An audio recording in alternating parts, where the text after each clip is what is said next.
No nii, tervist. Et kus ma siis täna istun? Et mul on siin paar ringlaja suunitlusega autot, et vaatame, mis ma nendega tegema hakkan siin. Et esiteks on mul siin üks Eestis tehtud masin, Estfield. See on number 9 mudel. Et vaatame, mis sellega teeme. Ja siis pärast on mul üks masin veel, millel on katus ka peal kohal. Et mõlemad masinad on tänaval legaalsed, et saab tänaval ka sõita. Et see on ka arvel ja saab suvel tänaval sõita ilus ilmaga. Aga vaatame, mis siin kapoti all on ja siis lähme edasi. Toodi ta mul sellisena. Kapoti alune on tühi. Siin vist oli ennem BMW 1.8 mootor. Et see läks Audru ringrajal laiali. Ja see kogu auto peaks olema BMW tehnika peale tehtud kunagi. Et käigukast ja tagasild ja need kellade plokk on isegi BMW oma suunatule kang. Et ta sellisena toodi mulle lahti võetuna juba. Ja lähme vaatame siit edasi, et kas me paneme siia BMW 1.8 vahele. Et see mootor läheb sinna vahele. Ei tundu BMW moodi olevat. Tegu on siis Volvo V40 pealt. T4 mootor. Peast ei teagi, 1.9 oli äkki see. Et see on turboga. Siin kõrval on T5 käigukast. Et siit on vaja mul ainult seda sidurikoda.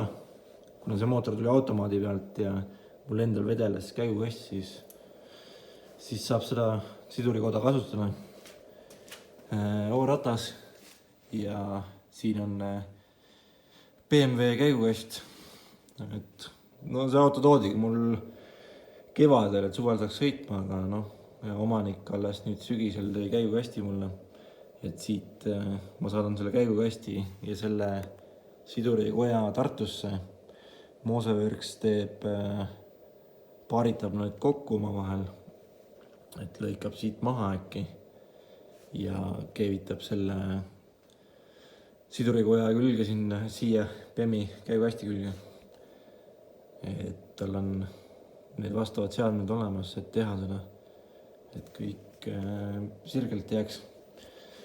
Et tal on huvi neid panna Volvo mootoreid BMW vahele.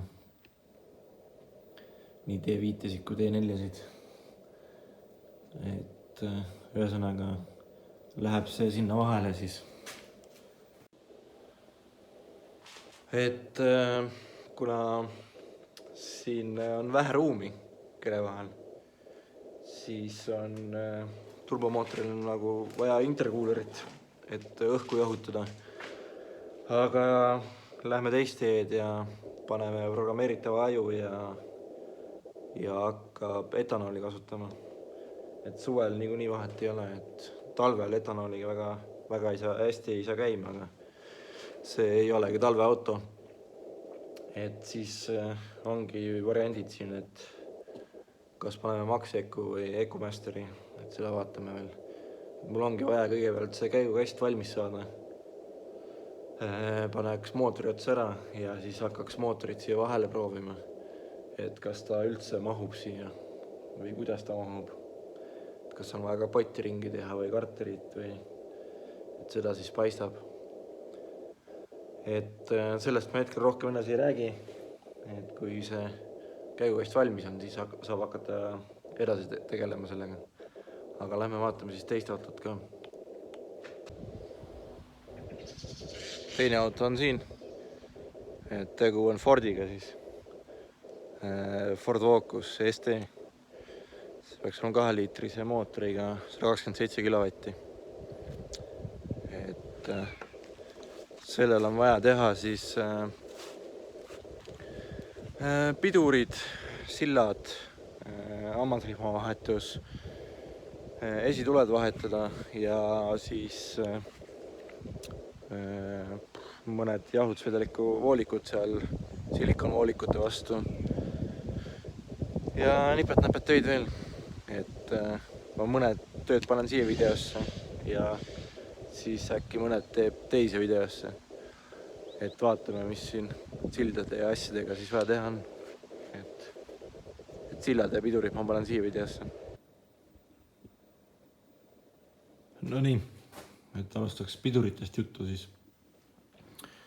Siia läksid külge EBC pidurikettad ja Performance'i klotsid, EBC armeeritud pidurivoolikud, piduri kelgud ja sadulad said puhastatud, sadulatele uued remontkomplektid, kolvid, niplid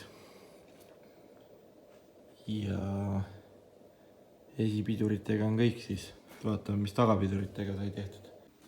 Taha läksid Brembo kettad ja Ferodo klotsid ja kelgu ja sadulaga sama teema. Ja voolikud on siin armeeritud jälle, EBC omad. Sellel tagasillas on topelt neid. Et on 4 voolikut kokku. Pidurisüsteemi läks mootori RBF 700 õli siis. Et kogu süsteem sai uus selle õliga. Esisillaga siis said Strongflexi polüuretaanpuksid sisse pandud. Et esisillaga oli lihtne, aga vaatame, mis tagasillaga on. Tagasillas siis Kiige esimene puks. Mõlemal pool see läks Powerflexi oma, et see on mingi siuke erilisem. Et seda vist Strongflexil ei olnud pakkuda.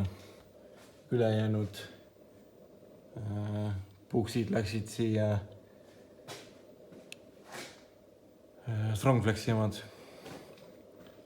Ja need õõtsade poldid olid kõik pukside sees kinni vanadel. Et need sai tiigersaega lahti lõigatud, et kogu see tagasild käis küljest ära.